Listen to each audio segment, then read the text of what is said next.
If you're looking for proven ways to take your fundraising results to the next level, you're in the right place. Welcome to the Intentional Fundraiser Podcast, hosted by Tammy Zonker. Tammy has trained and led thousands of nonprofit organizations to collectively raise more than $500 million and is also recognized as one of America's top 20 fundraising experts. This is the podcast where Tammy equips and empowers amazing fundraising pros like you to transform your fundraising so you can transform the world. And now, let's hear from Tammy. Today, I'm excited to talk with two amazing fundraising professionals and nonprofit leaders from the San Diego Zoo Wildlife Alliance. Jeff Spitko, Director of Membership and Audience Management, and Laura Rice, MBA, CFRE, and Senior Director of Sustaining Philanthropy. Let me tell you a little bit of Laura's bio first. Focused on philanthropic support and engagement, Laura has more than 20 years in the sector, excelling at devising creative and strategic solutions, building relationships and teams. Laura brings with her an extensive fundraising career focused on helping people change the world. She has served in development leadership roles at National University, Girl Scouts of San Diego, the American Red Cross, and UC San Diego School of Medicine. She's also served as the president of the Association of Fundraising Professionals San Diego chapter, as a member of Women Give DEI Committee, and is a graduate of LEAD Impact 2020. Jeff Spitko is Director of Membership and Audience Management for San Diego Zoo Wildlife Alliance, and in his role, he oversees acquisition, retention, and cultivation campaign strategies for the zoo's mass market donors, monthly giving sustainers, VIPs, and membership base of around 400,000 individuals. Since joining the San Diego Zoo Wildlife Alliance in 2014, the annual revenue for these direct marketing programs has more than doubled, from $26 million to $56 million. Jeff and I both serve as faculty at the Institute for Charitable Giving, founded by Gerald Panis and William Sturdivant. Our 3-day seminar sees the opportunity, the search and close of major gifts, will be hosted in Costa Mesa, California, and Chicago, Illinois, again this year. And we'll include a link in the show notes if you want to learn more about that. Jeff, Laura, welcome to the show. Thanks for having us. Thanks so good to so see you. much. Great to see you both. I'm going to jump right in because I think this is going to be such a juicy conversation. I mean, you kind of live on both ends of the spectrum, right? And the collaboration is really so key. And, honestly, I could talk to either of you individually for hours about fundraising and your experience in your respective areas. But I think really talking about how you work together is the highest service to our listeners. For context, will you share a little bit about the San Diego Zoo, your giving programs, and how you segment your supporter base? How do you collaborate and share donors? Yeah, I can start with that one. I think we think of it as handoffs, and it's really interesting. And I'll start with sort of my area, which a former boss of mine always used to say is kind of the ground floor of the donor pyramid. And I always jokingly say, well, if we're the ground floor, then we have a really big basement because there's so much you need to do and tackle before you really get to building a membership base and really building the different audiences that are your prospects coming in the door. So the way we think about it is, again, my team oversees membership, mass market fundraising, VIPs. What we look to do is really acquire those donors, cultivate them, and then begin to build that relationships where then we can transfer them over from, we're located on the marketing team, over to philanthropy. And then over on the philanthropy side, my team, we consider essentially Laura and I the bridge. We always jokingly refer to that as really, we are the bridge between marketing and philanthropy. We want to make sure that we're bringing these folks in. They truly understand our mission, what we do, how the impacts that they can make through their donation. And then Laura's team, again, and then she has sustaining philanthropy, which we consider up to 25,000. From there, it moves into major gifts up to $1 million. And from there, principal gifts up to over $1 million. And I think while it's separated by dollar amount to some capacity, I think a lot of what they do on Laura's side is really prospect research on the pool of donors that we're already working with. So to say, oh, it's a 1,200, 2,500, what's the level they go over? There has to be that constant collaboration of moving individuals back and forth, because that's the one thing we want to make sure is happening, is that donors are constantly communicated with. And whether it happens through a mass market stream, through a mid-level giving stream, through a major gift stream, we want to make sure no one gets lost in that shuffle in between, and that they're understanding and receiving all the great communications that we send out. I love that. Laura, anything you want to add to that? Yeah, I think, Jeff, that was a great summary. Thank you for that. Our teams are really dynamic in how we work with one another, and we need to. And it's something that in the time I've been with the team, we're really working more on making sure that our storytelling is the same for our demographics as well as Jeff's. If the general community wonders what the highest priority at the San Diego Zoo is, that shouldn't vary depending on who you talk to. So, for instance, we've been collaborating more so that our member bases of every level are getting the same, whether it's a direct mail appeal or even up to our major gift streams and principal gifts, that if this is our biggest funding priority right now, whether that's a capital campaign or a conservation project, we want to make sure that we have that same steady drumbeat across both segments. I love that. I feel like in my fundraising career and even with clients that I've worked with, sometimes there's a tension between marketing and philanthropy. And I'm not feeling that between the two of you. I feel like you really are in service of the donor and the zoo. Donor-centered fundraising, as we all know, is the most important part of what we do. We're so fortunate as a nonprofit that we have members, right? Members who come to the zoo and the safari park and see us face-to-face and see the work face-to-face. Everybody at any member level thinks they're the biggest donor the zoo has ever had. Whatever member level they are, they're like, I'm a member. They're so proud of that. And we appreciate that and respect that. And want to invite people in to, if they want to increase their support about a particular project, a particular species. Some folks prefer one of our locations over the other, that we can be cognizant of that and make sure that we're offering them the most appropriate ways to engage. Yeah, I think Laura hit on it. At the end of the day, it really comes down to communication. And I've done a lot of consulting over the years, and I find that where there is traditionally a rub between marketing and philanthropy, I see it in a lot of different organizations. And I think where I notice the breakdown in communication happens is when a lot of it is over list analysis. And really it's, well, I want these donors, so I'm going to flag them. I don't want you touching them. They're mine. They're mine. But then what I'm seeing happens with so many different organizations that I chat with is that leaves a lot of those folks in sort of a communication limbo.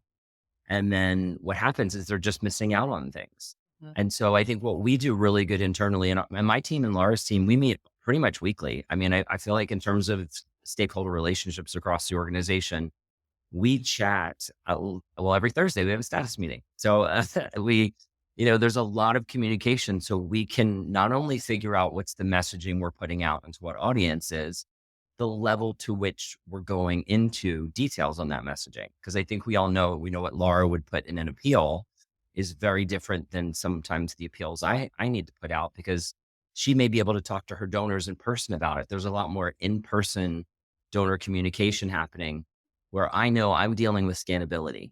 I need to get their attention within seconds, try to keep it as much as I can, and really engage them to the point where they're giving a donation. We're moving them to the next communication that we send out. So I think part of that is really understanding what each of our teams needs from one another and really planning. I mean, it's insane the amount of how far in advance we actually need to look at some of the campaigns that we put out. And I think when we're agreement on the topics, when we're agreement on who's getting what appeal, that's really the lion's share of what I'm seeing most other organizations really struggling over. I've seen so many departments where it's just totally separate. It's like, here's my list, you don't touch it. Here's the list you get. And that's just going to create animosity. And I think we do a really good job with moves management, where, not only is Laura looking at prospects in the donors that I'm working with, she's also really good at saying, hey, this person hasn't given in a while. They may not have the propensity or capacity to give. So we're going to change the flag on them in our CRM to make sure they're getting more of your broad-based mass market communication.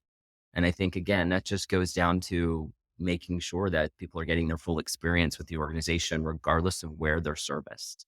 other than having a specific major gift officer that they speak with on a regular basis, they shouldn't know if they're being serviced out of marketing versus philanthropy. That's our hope, is that they don't notice a difference really in the service. And especially even when they move, we don't want them to notice that either. Right. Like I've been with some organizations that it's been sort of oh, you've given $50,000. Let me hand you to the next prospect manager who will deal with your relationship. That is not great for donors. That feels weird. Yes. Yeah. And we've always figured that the more people somebody hugs when they come to a zoo event, the better. We have donors who've been giving here probably longer than I've been alive. And they remember the stories. They want to tell us the history, and we want to honor that. And so they know people who've worked here over that whole scope. And we have some folks who like to engage more through special events like our galas. And we have others who, know more about the polar bears than I ever will. And it's such a joy to get to be part of that conversation and honestly very much learn from them so often. But yes, they shouldn't feel like, oh, I've now reached a threshold and they're handing me to another person. That's not great for donors. It's something in another work someone had mentioned, it's not that they're your donor. It's that you're one of their cogs. And San Diego is a really big small town. And every nonprofit I've ever worked for, there are familiar names. And it's really important to keep that, if they're getting 3 letters or phone calls this month from different nonprofits, what's going to make us stand out? What's relevant about what we're doing? And whenever I get in June, particularly when so many fiscal years end for nonprofits, there's the, help us by June 30th, but there's no why. And I know why. It's because your fiscal year ends in June 30th.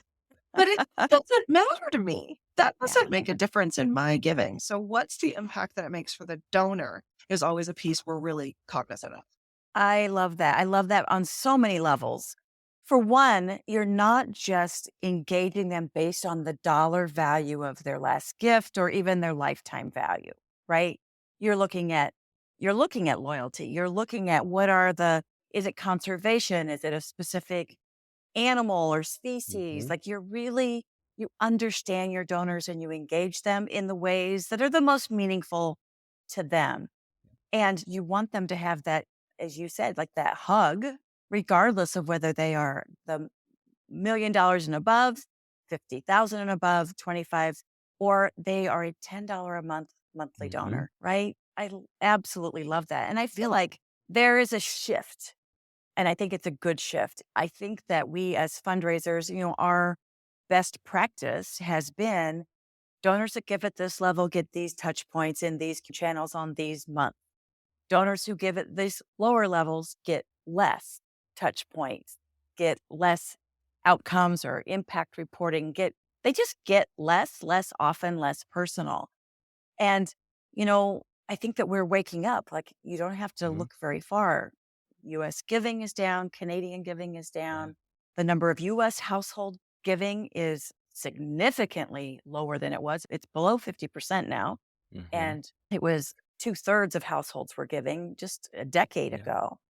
And so we're wising up that we've got to take care of people. Part of it comes down to having better really communication tools. I think back in the day, it was really around, do we have the staff capacity to really have that personal contact with your donors? I think even in the 10 years I've been with San Diego Zoo Wildlife Alliance, the capabilities that you see in some of the digital tools allow for such levels of segmentation. It's not a degree now where it's blanket email. We are constantly looking through and really segmenting our audience to learn more about them. So we know these individuals may be much more inclined to want to build something. So they're going to probably give to a capital campaign. I know of specific individuals that will absolutely only give to our field work that's happening around the globe. They don't necessarily want to give to brick and mortar or anything that's happening at either of our facilities. So part of it is being able, through your CRM, to understand your data analysis a little bit better, make sure that you're targeting them appropriately, but it doesn't come down to volume or the quality of touches. The way I always like to kind of give the example, regardless if Laura's building a personal relationship or she's having lunch with certain donors, it's on me to make sure that the donors in my queue that I'm working with, feel a personal connection. And so part of that is making sure I'm getting more information that they want to hear about specifically to them that doesn't feel like spam. We're not getting them things they don't necessarily want to see, but really engaging them more on a regular basis. I always use the analysis of think of it like a friend or someone that is in your life that you want to keep in touch with. If they haven't heard from you in a while and all of a sudden you're asking them for money, the other analysis I always say is think of it as your kids. Like if your kids only talk to you and said, "Hey mom, I need money," and then don't talk to you again until you need money, that's going to strain your relationship. It's the same with your donors. And so what are you getting in front of them?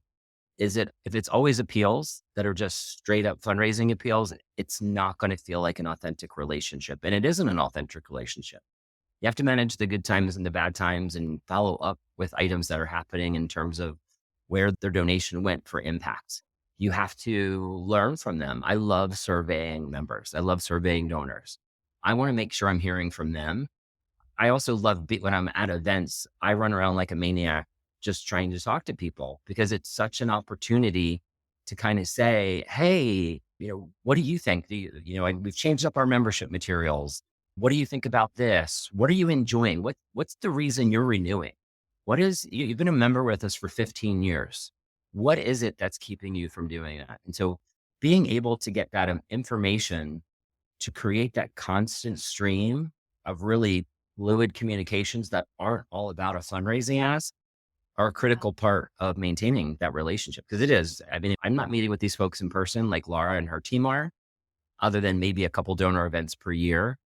But I still need to have that omni-channel communication relationship with them where they're hearing from me through advertising, through email, through print.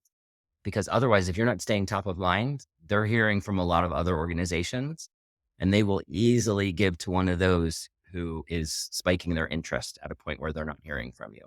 I think that's a great point, Jeff. I think, too, we've been fortunate as the San Diego Zoo Wildlife Alliance has participated in the Rose Bowl the last few years. Parade, rather. We are not in the bowl. In the Rose Parade. We're hearing from donors who are just in awe of how beautiful our floats are, what impact they're making, the stories that they're telling. And it's been really fun on our side. Last year, we had a year-end campaign that focused on our polar bear habitat. And Chinook, the polar bear, was at the front of the Rose Parade float. Not actual him, but, Rose version him. And Rose so version. it was such a fun touch to get to thank donors and then tell them to stay tuned on New Year's Day to, see Chinook rolling down Pasadena Avenue. And it's something that we're really fortunate here that we have a tremendous research and stewardship team who, as gifts come in, identify our $1,200 and above giving donors, which is where our philanthropic support level on membership really starts. And then they assign those out to our major and sustaining gift officers for thank you call. And those thank you calls are our first step in connecting with the donor just to say thank you and to learn about their interests and determine appropriate next steps. If they supported our Elephant Valley Capital campaign, maybe we'll invite them for a tour to see our work, see how close we are to completion. So we continue to qualify and cultivate them based on those interests and how those match with our needs. And again, it varies person by person, and we have folks who prefer one thing over another, and that's great. How lucky are we, as Jeff mentioned, in that basement, there's donors who want to support everything. So we just have to find those matches and make sure that we're able to offer the right opportunity at the right time. Yeah. So good. And I can hear our listeners. Some of our listeners are with organizations that are much smaller than the San Diego Zoo Wildlife Alliance. But it really is all about scale. Yes, you have a team of prospect researchers who are filtering through that data, a team, but you're also filtering through 400,000 pieces of data, individual records, right? And so it really is about scale. If you've got one person who part of their accountability is prospect research, but they're screening a much smaller pool, like this is scalable. What you are doing, surveying, customizing communication through digital automated email marketing and other digital tools is all scalable, whether you are big and amazing like the San Diego Zoo Wildlife Alliance, or whether you are a small, grassroots, extraordinary, feisty organization. Yeah. And I think that's what I always tell people is regardless of the size of your organization, don't overthink your segmentation. I think at the end of the day, it is really about, like you said, scaling and building. What do you have the resources to start with? I would say anyone coming right out of the gate, think in two buckets. Think about people likely to engage with you and the people that already are likely to engage with you, other words known as prospects and current donors. And then, manage that list to the point where you're moving them and then start to break it down from there. Your prospect lists, you may move them into warm leads or folks who are a little bit closer. And it's also important to really monitor that list. If they're not opening your emails after a certain amount of time, move them off, give them a break. But in terms of your current list of donors, I do think that's where you really could go into a lot of detail, but you don't have to. I think depending on how you're writing your communications, if you can vary that list slightly, like say for example, in our case, we know that there may be people who are very interested in building something at the San Diego Zoo or San Diego Safari Park and want to support that construction, new projects, new habitats. And then there's people who are very passionate about the conservation work that we're doing around the globe. So they might want to support our wildlife trafficking work or the different aspects of what we're doing in Kenya. There's the ability to do that. And if we know who you are, we can move those folks into different email lists. And quite frankly, we can run it based on what they're responding to. I think surveying is always great. And I think you want to understand nuances of specifically why they're giving again, especially if they're, looking at first year retention and multi-year retention. But then what's fascinating to me is just sort of beginning to peel that layer. Because what some folks will say maybe in a survey, you'll learn more from how they're responding. So I may say this is what causes me to give, but I think that's the beauty of direct response and direct marketing is we test everything. We test subject lines, we test images. You're able to see in real time what donors think of the content that you're putting out and what they're responding to. And I think if you think about your testing strategy, what you really want to learn that's going to move the needle on your fundraising, you can begin to make simple modification to your list file in order to target them more. You can always slice it and dice it any way you like, but you have that flexibility. And I think people see it as daunting until they're in it. I mean, trust me, you can make it as daunting as you like. It can get very complex, but I think stepping back sometimes from your data and saying, okay, I'm overthinking this. Right. Like, let's get down to the basics of who are these folks? Why do they care about us? What is really interesting about our mission that is going to make them want to fund it? What do they find urgent? And how are we standing out against what else is in their email bin in their mailbox? That's always a differentiating factor. And I think folks in our field, I wouldn't use the word stock. I'm on every list under the sun. I've given small donations here or there. Nothing I find more interesting than seeing what other people are putting in market and just understanding for it. And I think that teaches yourself about what motivates you. But then again, don't confuse that you're never your target audience. I tell people that all the time. But I think seeing what other people are putting out is always really interesting to me. You can capture trends pretty quickly. I agree. I think I'm a member of like 12 different monthly giving programs. And I've even stopped and renewed to see how they would re-engage me. It's fascinating. Yeah. I received an email recently that really stopped me in my tracks. I was scanning my mailbox and it said, "This is the last email we're going to send you." And it was from a newsletter I'd signed up for, but I hadn't been seeing until that one. And so I saw the one that said, "We're going to remove you." And I thought, no, I want to get these. And so I actually ended up in a one-on-one email back and forth with the host of this project. And we tried to figure out why it was going to this and spam and so on. And I mean, they weren't even showing up in my spam, but gosh, did my attention get alerted by that? This is the last email we're going to send you. And it's actually something I think we're going to want to test on some of our segments to see who says, "Oh no, I love hearing from the zoo." Even if maybe we aren't hearing from them, they're still feeling that connection. And I think that with the major gift and sustaining gift teams, keeping that ongoing communication, like Jeff mentions, is so important. We offer at least quarterly touches, personal outreach. There's engagement events. There's some donors that I text when I pass by the elephants and I send a picture and say, "Nifo says hi." just depending on that relationship. And then there's folks who are very happy giving at whatever level it is, and they're going to do that forever. And that's great. And we are so grateful to them. And it means that we don't need to spend the same kind of energy on that relationship as we might on something else. And that's where we will have them live happily in the mid-level stream or the higher stream or the mass market stream or whatever it is, that they're still getting those components of cultivation and stewardship and the asks that they do want to participate in, but without the extra components. Then there's others who tell me they're coming and they want to know, is this animal still at checkpoint 16? And so we're happy to help at whichever level that is. With us too, I think because we have such different opportunities to give across the board, as Jeff has mentioned, whether it's capital or conservation or critter specific, being sure that we're paying attention to that and knowing what our donors want to hear is really important.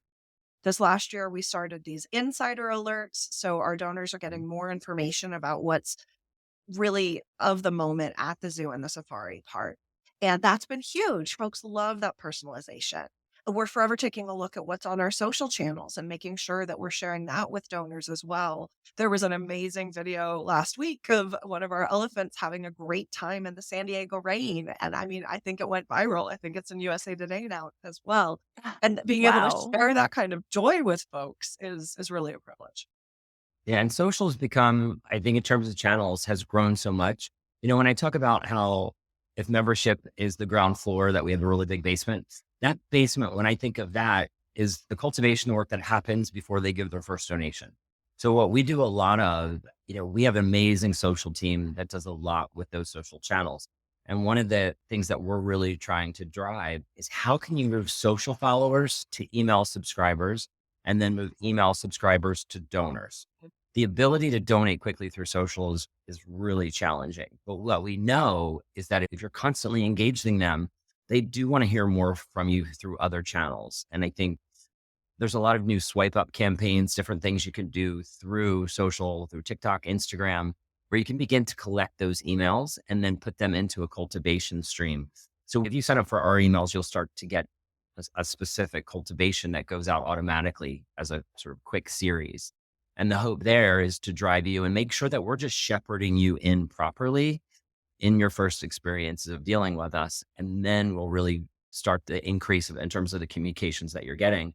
But I think one of the things that we see from a lot of smaller organizations, they hit the gas really hard on the asks and a light on the thank you and a really light on the follow-up. So the rule of thumb I always say is donors want to know, especially through mass market channels, the impacts that their donation made within 3 months.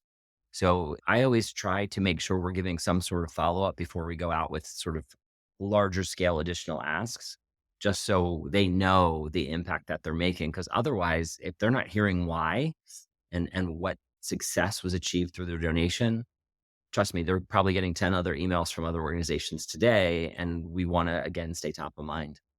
There's a donor journey depending on where you are in your relationship with the San Diego Zoo Wildlife Alliance. Yes? Absolutely. Yeah. Absolutely. I mean, and we, in my team, like we're called membership and audience management. It really is. It's not just, hey, get them to buy a membership. It is all different aspects. So if you're a mass market donor, what does that journey look like? Trying to get you to hopefully go from being a mass market donor to a monthly donor. And then if there's someone that's passionate enough to be a monthly donor and give on a regular basis, in a lot of cases, maybe a strong prospect to go even farther up the philanthropy spectrum. So we always try to think about the intersections of where the various handoffs could happen and how are we analyzing those other groups to see if they're able to move up or make sure that they're being cultivated more if we need to move them down or downgrade them to other pieces. For example, even if you want to cancel your monthly donation to us, one of the first things we'll ask is, would you be willing to reduce the amount of your donation? Can we pause your donation for a while and then contact you back again in 3 months? We want to build that relationship. And there's the thought process that it's always an upward trajectory. And it's just not. We want to know our donors and where they are in the relationship with us. And it's important to kind of stay with them, whether they're going up, down, sideways, wherever. It's for the long haul.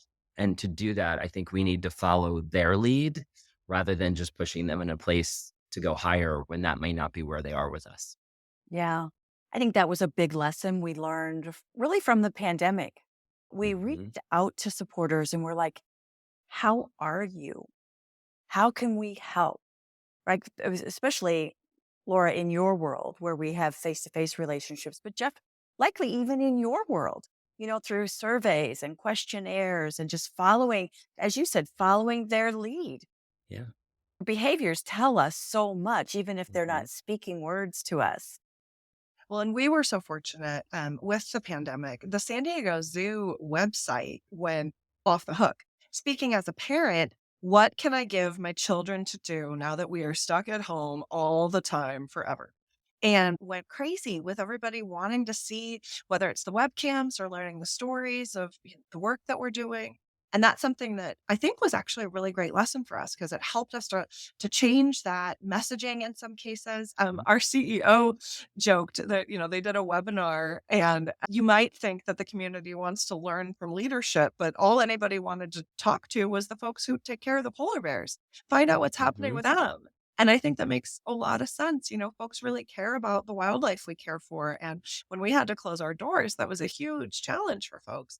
We still had our wildlife care staff taking care of them, but there were many wildlife who missed the community. They're Mhm. used to having a little interaction. So I think that, being able to share those stories was really important. And we've integrated that still into the events that we offer. Depending on your level of giving or membership or what have you, we have few different events a year, and there's those culminate up to our State of the Alliance event, which is with leadership and also with our wildlife ambassadors.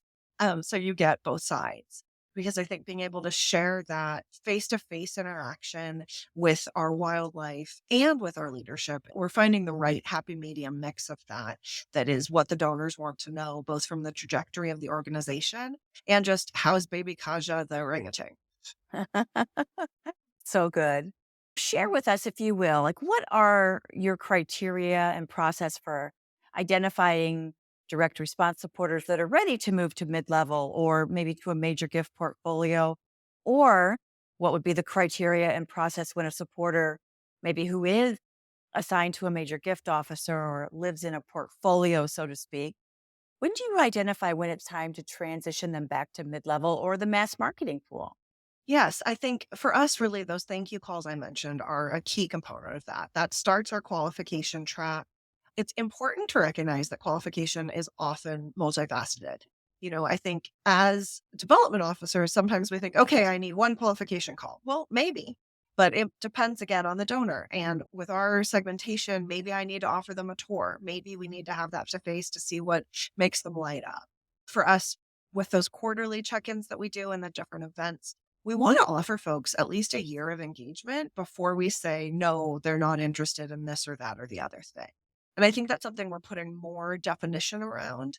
You don't want to quote unquote disqualify someone from something because just because they don't fit one particular demographic doesn't mean that they're not exactly right for something else. So we're trying to be more cognizant of that and recognize with our campaigns, if somebody makes a larger gift, obviously that's an easy way for us to recognize that we need to help move them up. We also look a lot at wealth screening and analytics to help see what that capacity might be, which can be tricky. If you own land in California, you probably look like a millionaire, but are you really? And so being able to take a look at what might be realistic. And to Jeff's point, folks who love us forever and now their kids are in college and maybe their giving levels coming down, but their love for us hasn't changed. And so recognizing where it's appropriate to continue that higher level of engagement. And then conversely, if we don't hear back after a year of earnest efforts, well, then let's let their giving dictate what communications they're receiving, and we'll leave it there. But then again, you never know if they get our urgent alert about what's happening with the spider monkeys and their trafficking that we're helping assuage. Maybe that's the piece that's going to bring them back. So we're always paying attention to what reaction we'll receive from donors based on and their interactions. Yeah, we do that a little bit too. You have to read the room. I mean, I think even, for example, we have the membership side, we have the donation side. And we know we've seen this a lot. When people can visit, they're obviously going to renew their membership. They're going to come. More likely they are. We see a lot of individuals who raise their kids here have such an affinity towards the organization and that really, sentimental aspect of seeing their family interact on our grounds. but may hit a point where either through health issues or the kids not wanting to visit, it doesn't make sense for them to purchase a membership anymore. They're primary individuals that would be perfect for monthly giving because they have a passion for us. They are confident that their money is going to a great place because they understand our mission. So we need to be wise and not just going after them with lapse recapture efforts for membership and pivoting to really understand. And so we need to look at what's their visitation pattern. When was the last time they gave? What are they engaging with in emails? That is one of my favorite things to look at. And sometimes we dive deep here. Well, they open the conservation ones, but they don't open the ones maybe about facility visitation. So you get to understand those patterns and you just have to read the room and make sure we kind of say this because we work at a wildlife care facility, but you have to feed them what they eat and make sure that you understand what is their passion. And while our mission covers a lot of different areas, they may not be passionate about a lot of those. We have people that really aren't into animals, but are really passionate about our botanical gardens. And so understanding that nuance is important. We have some donors who care very much about children and not necessarily animals.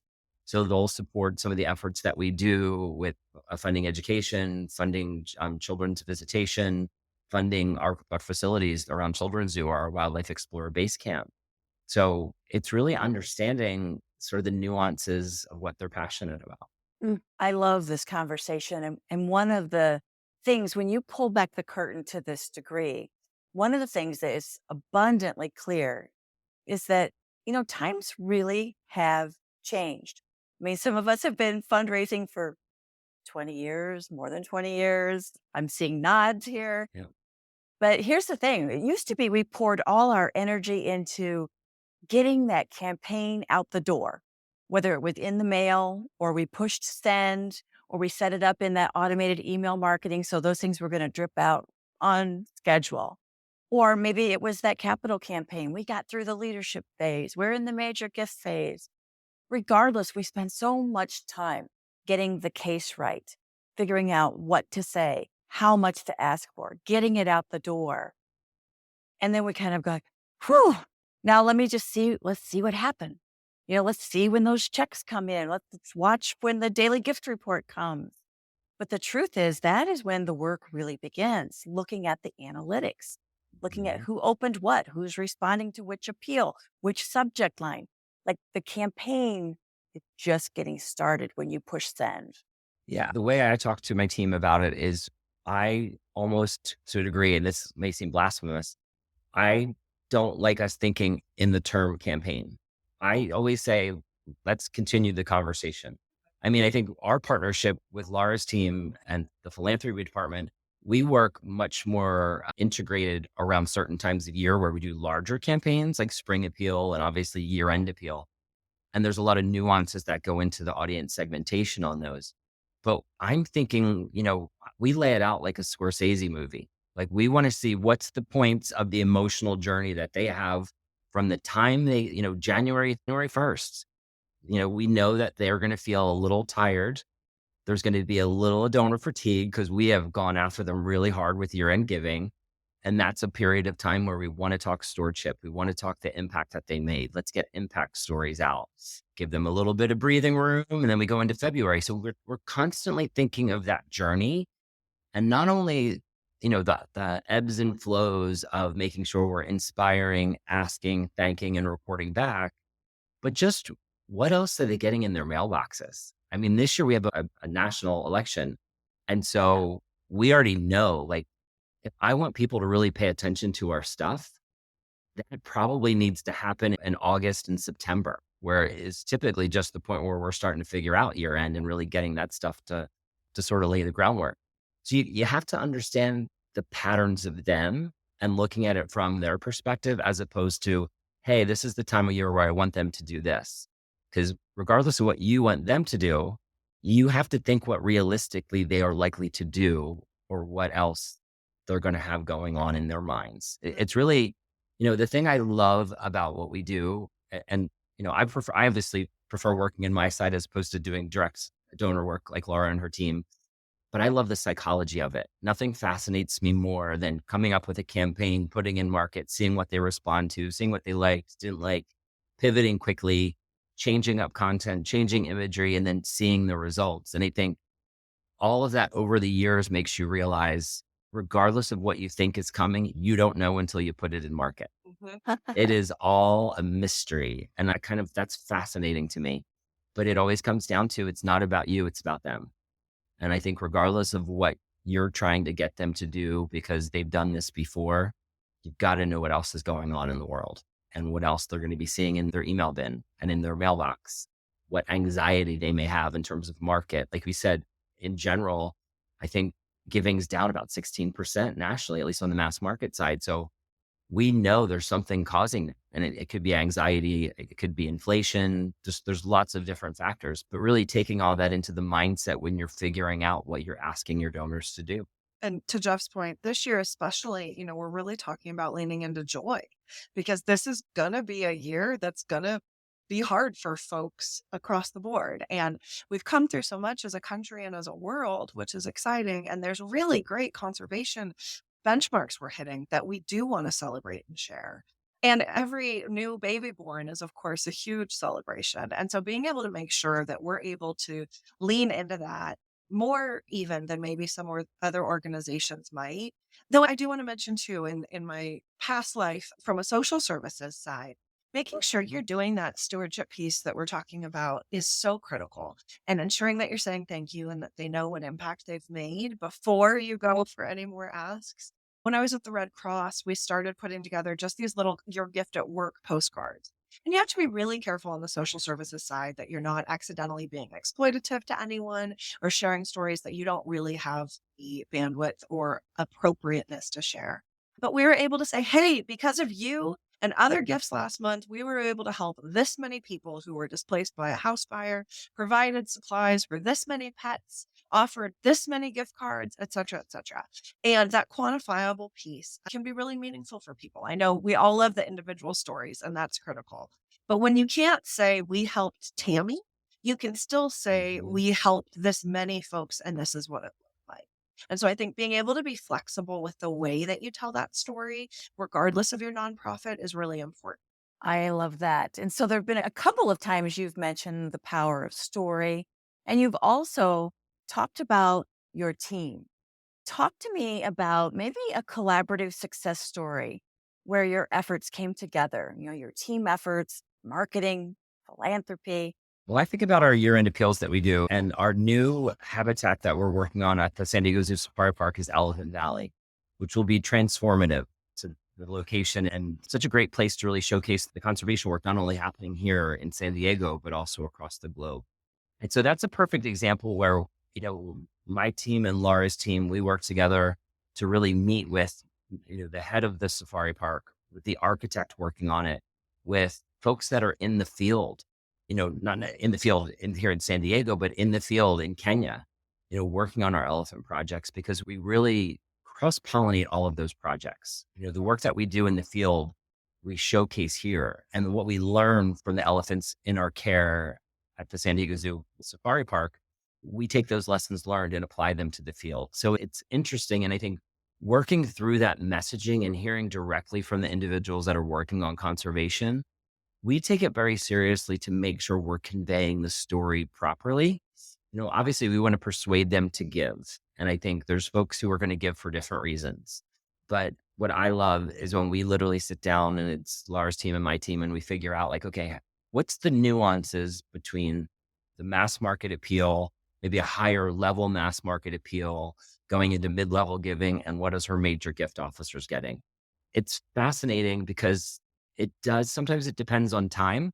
Major gifts will often use those appeals to go down and sit with the donors and have that conversation, where I know, okay, they're going to get emails that are going to go along with the direct mail packet I send out. What is going to grab their attention? What is going to grab their attention on the OE? And I think about it as like a couple of components. What does that outer envelope look like where I can make sure they open it? Kind of the equivalent of a subject line with the emails. It's like a movie. How are we continuing the conversation? Because one, we want to make sure they open the envelope. Two, if they open it, we want to make sure they at least scan through certain pieces. So even thinking about the sight line and the scannability, and are we putting a premium in there that's going to draw their attention more? What are the visuals that we're using? And how are those visuals authentic to not only the work that we're doing in the field, but what is going to be representative of when that specific habitat comes to life in next year, I think 2025, 2026, when that's ready for folks to come visit. And how are we keeping them engaged, not only through those initial pieces, but what are the touch points after? How are we segmenting those? So in some cases, Laura's group may get additional presentations or webinars that they're talking with the animal care team. And obviously we try to version that out as much as we can, but in some cases we can't create a version for mass market. Or in some cases, I love the way we tier, where it may be Laura's donors are going to have that in-person live webinar or meeting with the animal care team. But guess what? We're going to record that and we're going to share it in an email with my folks later. So I love us thinking through, and when we have those meetings, just figuring out the nuances of what we can leverage internally, what messages we can take, and how that can apply to both our audiences. I love that. And you're repurposing content as appropriate for the channel or the medium. Absolutely. And that's, I think, as Jeff mentions, that comes all the way from the direct mail piece, including the pamphlet or the brochure that we might include, that the major gift officers are going to go and have a conversation about, do you want to name the watering hole? Whereas the mass market, we want to make sure that we're focusing on different pieces. And it's really both collaborative between our teams and the greater organization. And I think that's a really important piece. Elephant Valley is huge. And our Safari Experiences team were the ones who made the recommendation. We have a balloon, a hot air balloon, but it goes up 249 feet. So it doesn't impact FAA regulations at the safari park. And they're like, well, why don't you take donors up in the balloon so they can actually see the bird's eye view of the construction that's happening at Elephant Valley? Genius. Wow. I can drive by in a cart all day long, but that different perspective wouldn't have crossed my mind. And that's something our team really focuses on too with the donor engagement events, because it takes the full organization for those to be successful. So we work with our buildings and grounds crew, and we work with construction of maintenance and the sign shop and security and catering and guest services and all those pieces. Everybody has a different slice of that expertise. And so being able to provide our donors with the very best experience is so incredibly important. And as Jeff mentioned as well, when it comes to a new exhibit opening, a new habitat, a new experience, we're going to be inviting folks who gave at different levels to come to special events beforehand so that they get to see where their plaque is and they get to sit on their bench and they get to be face to face with that elephant for the first time and have that interaction that you really can't get anywhere else. I love those kinds of immersive approaches. I think they're like magical. They can be truly magical and enchanting and for certain transformational. So I'm going to put you on the spot, Laura. When you and I first met, it was just serendipity. We were at AFP Icon, the international conference. We were staying at the same hotel and we rode the bus over to the convention center. This was in New Orleans. And I just happened to sit next to you and we started up a conversation. And you told me a story about a donor, an incredible supporter who had hit a milestone. And you created with your team at some kind of immersive event with an elephant. You're smiling. You know the story. Can you share that story? Yeah, happy to. I have to give all the credit to my philanthropy events and donor engagement team. They are the absolute most amazing events specialists that exist. And they too, again, working with the wildlife care specialists, what's appropriate, what the way that we've worked with animals over time has changed. And that's just true across the board. And so when we know better, we do better. And so we're really careful that we aren't, when you come to the zoo or the safari park, this is not a circus. This is not a performative experience for folks. But one of our very major donors made an incredibly meaningful gift. And so we were able to provide an event for him to celebrate the support. And with that, we were able to go to a part of the safari park that normally only the wildlife care team goes on. And it's between the two elephant yards. And the elephants can go back and forth between the two, depending on how they feel and what's going on. And so they are forever working with them because elephants are so incredibly smart. They have to work with them all the time to keep things interesting. They'll move where food is. They'll move all these different things. So they have to explore and exhibit the same behaviors that they do in nature. We have found that the elephants at the safari park take as many steps a day as the elephants in Africa do. So we want to make sure that this experience is as true to what they would be experiencing in the wild as possible. But with that, we get the elephant care team gets to work really closely and have a lot of fun. And so they get to interact with the animals to make sure that they can do things like open their mouth for a dental exam. Well, you cannot make an elephant do what an elephant does not want to do. And so the relationships that they've built to help, like when you put the hand here, it means this type of thing, are just extraordinary. And so with that, we worked with the team and they had shared that they could, in fact, have our youngest elephant come out and hand the stoner a hard hat from his trunk to the stoner as a thank you for supporting this event. And it was one of those talk about serendipity moments that as this happened in sunny San Diego, a rainbow went across the sky. It was just straight magic. And then we took folks down to the watering hole, which it's a restaurant with beautiful views of the savannas. And you can see the giraffes and the rhinos and the Cape buffalo. And I mean, the donor said it was the best night of his life. And, I recognize not everybody has a baby elephant, but there are special things like that that you can offer to donors in a meaningful way that make a difference. And it's something that I have to say the zoo does in a beautiful way. When Wildlife Explorers Base Camp opened, gosh, I guess that was 2 years ago now. It was 2 years. Jeez, my family had made a contribution and they let staff bring their families to see the space. And my kids were convinced they were the very first people who ever set foot in Wildlife Explorers Base Camp. I have not thought there'd be any reason to tell them otherwise. So being able to do that, whether that's before hours, after hours, having someone who's been impacted by your work tell the story, it's something we're really cognizant of. The polar bear habitat campaign we mentioned that was part of year end.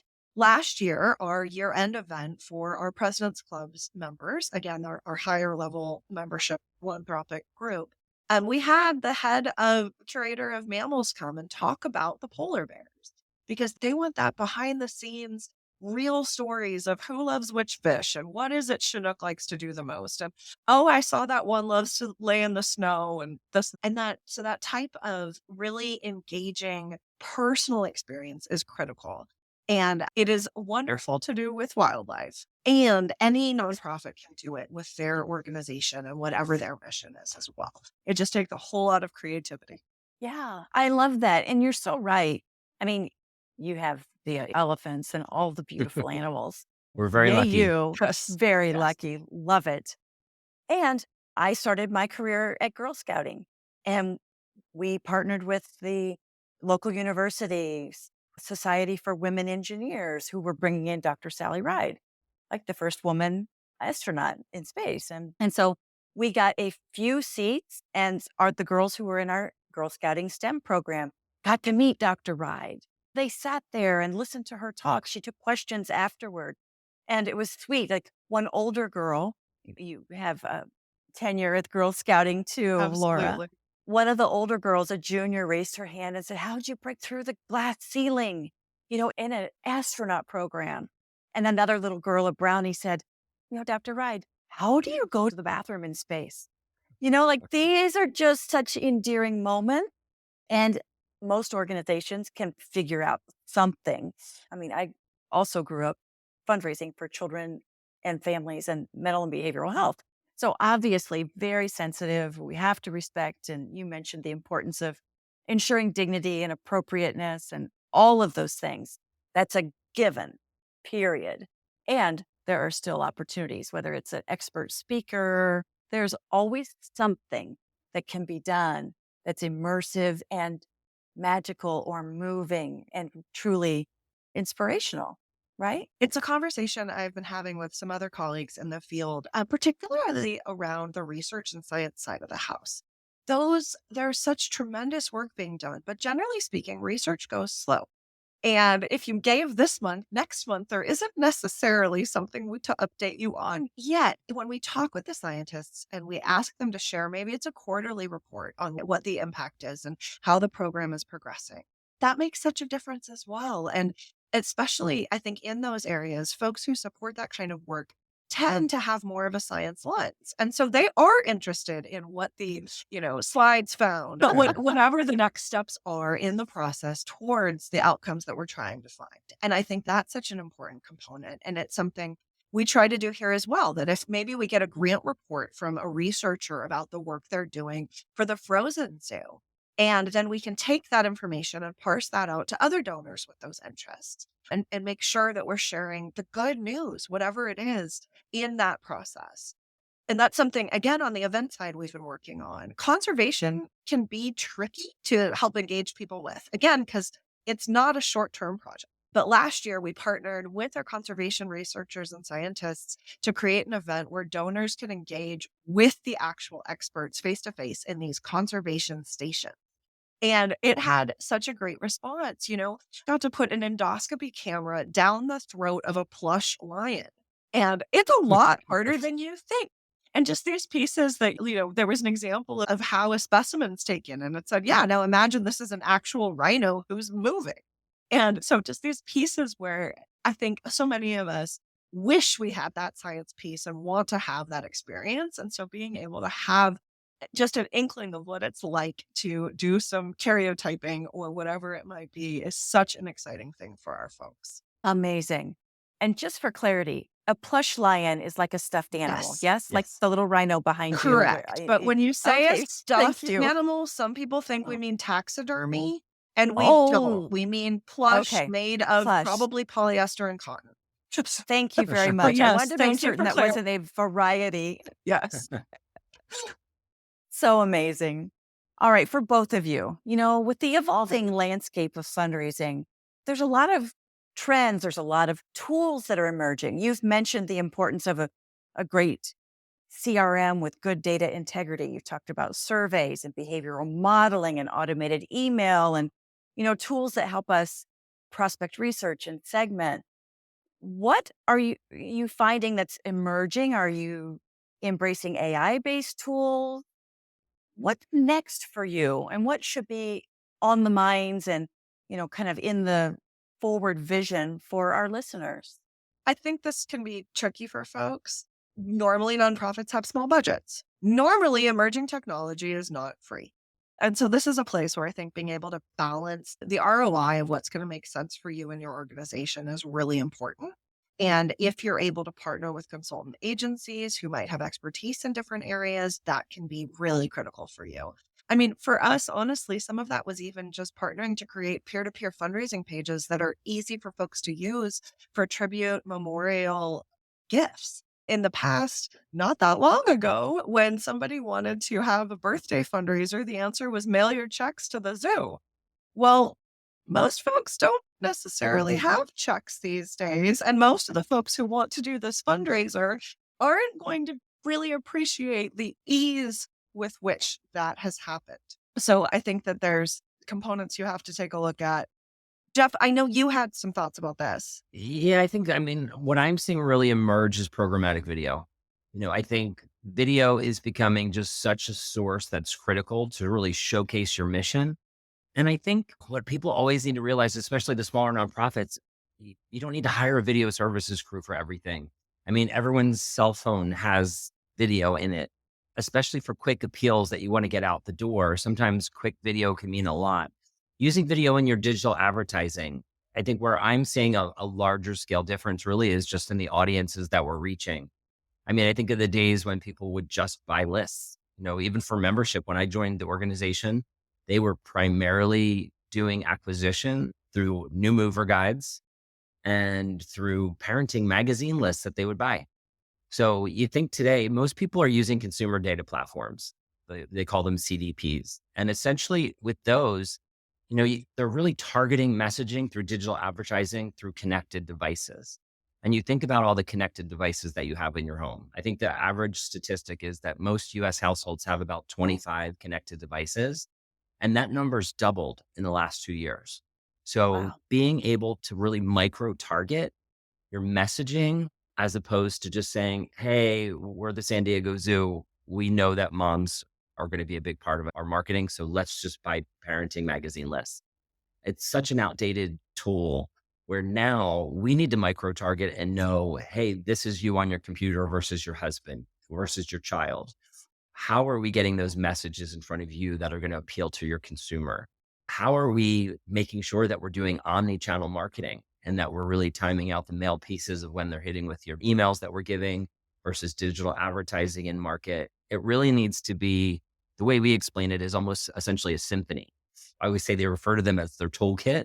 They have the individual tactics, and not to think of it as a toolkit, but think of it as a symphony. How are you looking at surround sound and everything that you're putting out in the market to make sure it's amplifying the messages that are getting there? And we even do that. I think part of that's aligning with the other parts of your organization. So what do I know public relations is putting out, and how can I get on top of that? What is social putting out? How can I utilize that in my overarching messaging? Anything that is going to be in market, to me, is an extra touch that can help me lift the conversation or lift a campaign coming up. So I think it really, for me, boils down to audience and just understanding those groups better, because people are getting so many messages these days. If it's not targeted to them and feels too general, you'll lose them right out of the gate. Makes perfect sense. I could keep talking to you forever and ever, but this podcast does need to end at some point.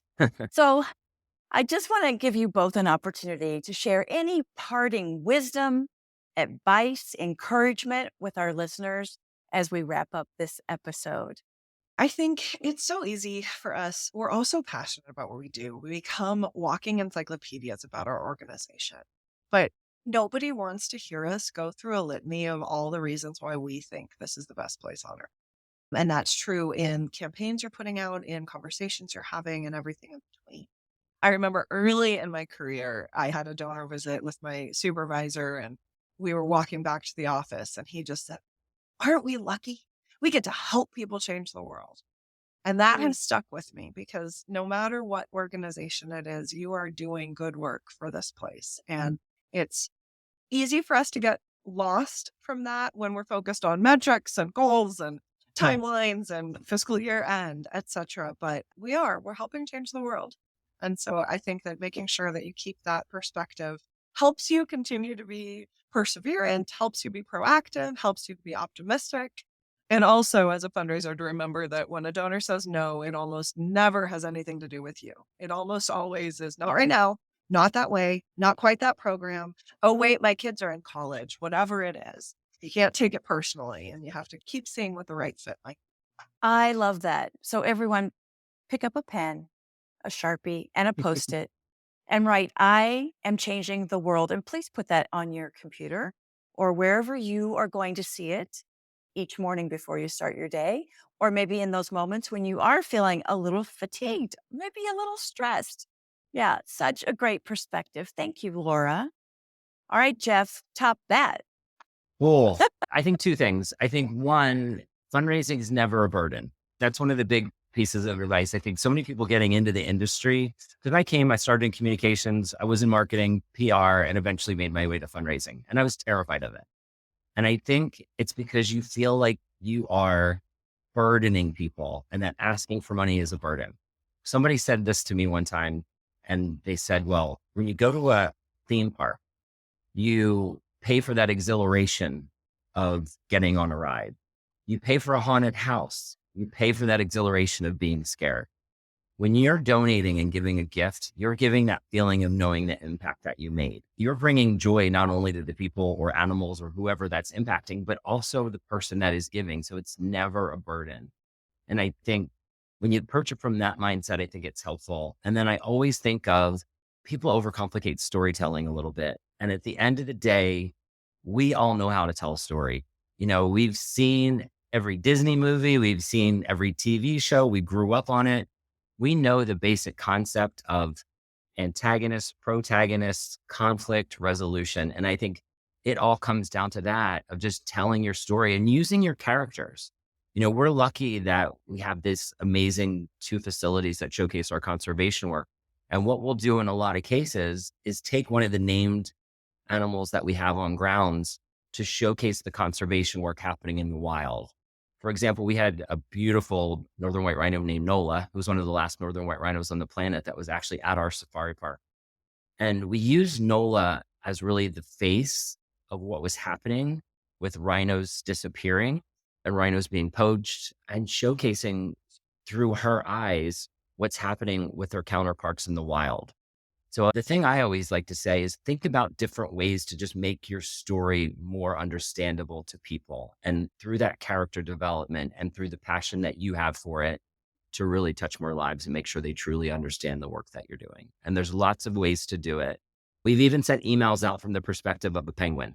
So, I mean, even changing up your signers, there's always different ways to grab the attention of your readers, and just always, keep it fresh for them, and just continue to engage in that conversation. I love it. Jeff, you held your own. It's a tough one. Laura's good. Laura's good. You're both amazing. I can see why you and others make a great team. At the end of each episode, I like to ask a few rapid fire, insightful questions to add even more value for our listeners. Are you ready? Sure. All right. I'll ask each question and then you can take turns responding. First question. What's the best fundraising advice you've ever received? One that's really stuck with me when I was a grant writer was, so what? Because it's really easy for us to say, we're the best whatever in the world. So what? Well, that means that we're making a difference in this. So what?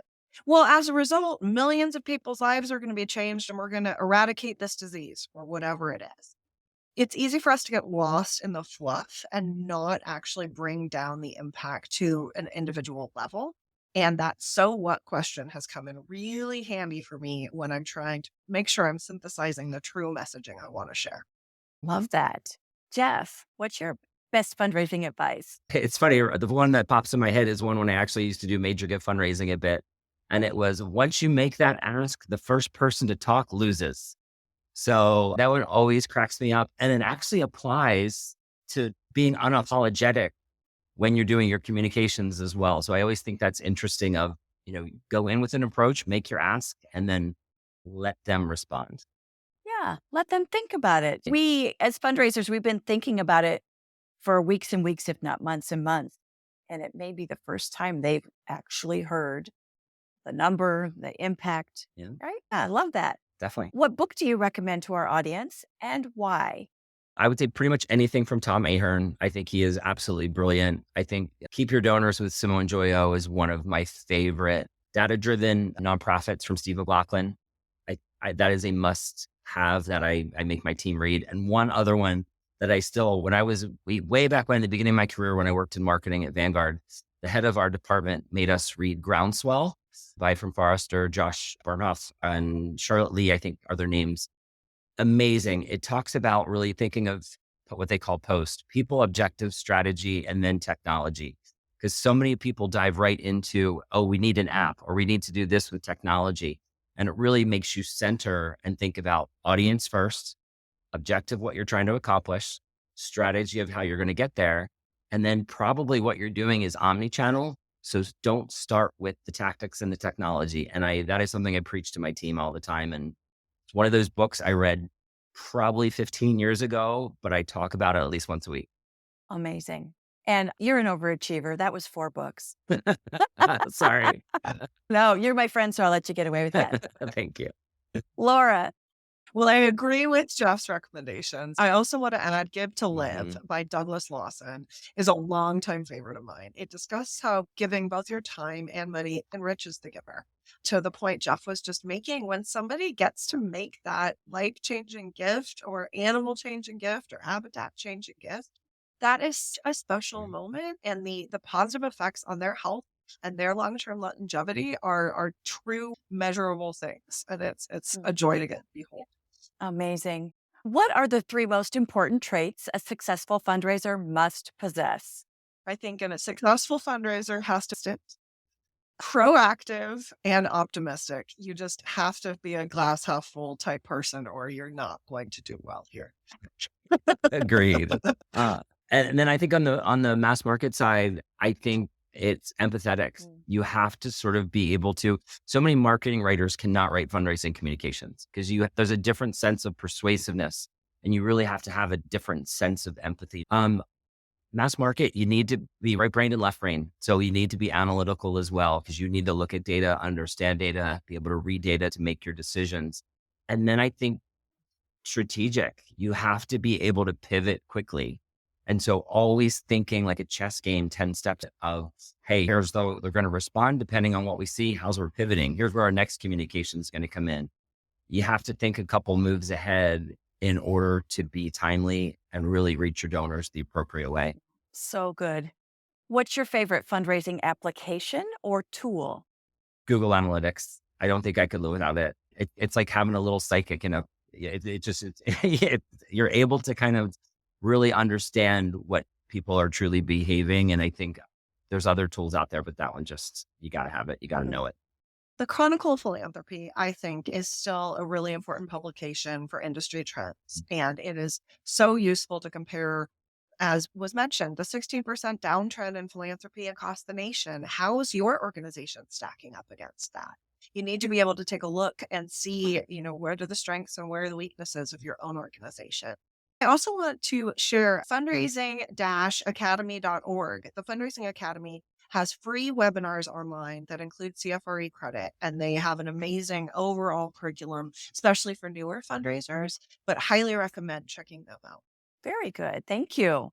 What's your favorite conference and why? Well, obviously AFP Icon, because I'm a Let's hear it for but Icon. I do.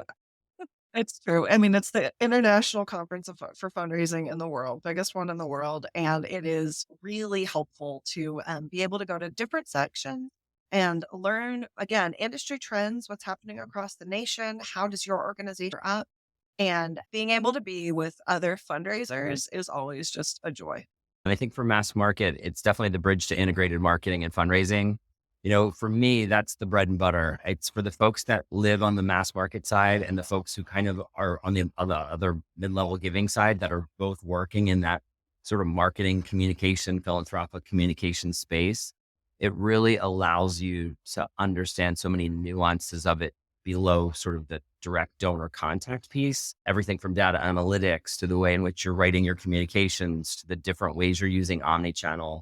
I think that is the one I don't miss every year. I just absolutely love it. And then obviously have to give the plug for Institute for Charitable Giving, which does seminars twice a year and has some pretty cool faculty. So, So what's not to love? what's not to love? Yeah, I mean, it really is a great conference, and it's primarily geared toward major gift work and the integration. So it's a goodie for sure. All right, last question. Knowing what you know now about fundraising and mass marketing, what advice would you give your younger self just getting started in the profession? I would say be patient. I think I have learned things about myself and grown in every job I've taken on, and they've all built upon each other. And for my situation, I was in communications and then marketing, PR sort of grew into fundraising, which I don't think people graduate from college and go, yeah, I'm going to be a fundraiser. You sort of end up in it. And I think having the patience to realize, hey, this makes sense. And this is you've got to peel the onion to learn about yourself. Even being in the fundraising sector, I've done major gifts, was not my cup of tea. So knowing what your strengths are, what aspect of it that you want to specialize in, because even if you want to be able to help nonprofits and be there to support them, doesn't mean you have to be a major gift officer. You could work in communications, you could work in philanthropy, other sides of it on the mass market side. So there's lots of different ways to get involved, kind of learn about yourself through trying different aspects of it. I was the strange one who did come out of college and find fundraising. But that actually leads to my advice for baby fundraiser Laura, which is build your personal network.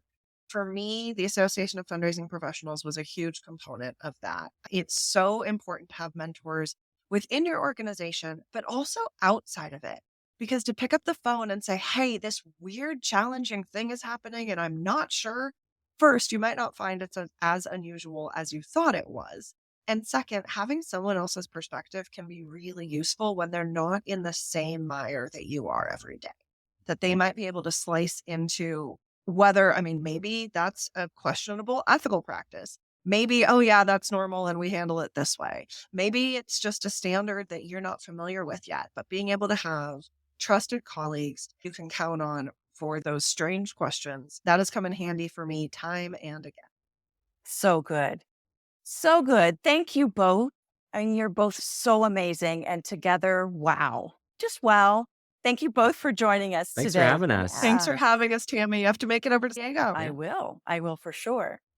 If you want to learn more about Jeff Spitko, Laura Rice, or the San Diego Zoo Wildlife Alliance, or any of the other resources that we've discussed today, check out the links in the show notes. Thank you for listening to this episode of the Intentional Fundraiser Podcast. Keep on transforming your fundraising so you can transform the world. The Intentional Fundraiser Podcast is a Fundraising Transformed original. It's hosted by me, Tammy Zonker, founder and president of Fundraising Transformed, where we help equip and empower fundraisers, nonprofit leaders, and board members to transform their fundraising so they can transform the world. Visit fundraisingtransform.com/podcast to subscribe to this podcast and subscribe to my newsletter to get fundraising lessons, tools, and helpful resources delivered straight to your inbox each month. If you want my help with taking your fundraising to the next level, become a member of my Fundraising Transformers community as a growth member and join me live each month where I'll teach you the same strategies I use to lead, train, and coach thousands of nonprofits, social service organizations, healthcare foundations, private schools, colleges, and universities to collectively raise more than $500 million, including a single gift of $27.1 million. As a member, you can participate in my Ask Me Anything sessions every month and get answers to your burning questions. Chat with other growth members inside our private and safe online community about what you're working on, struggling with, and share lessons learned. And get instant access to my growing library of on-demand self-paced training classes. New content is added every single month. Learn more about becoming a member at fundraisingtransform.com/growth. Talk soon.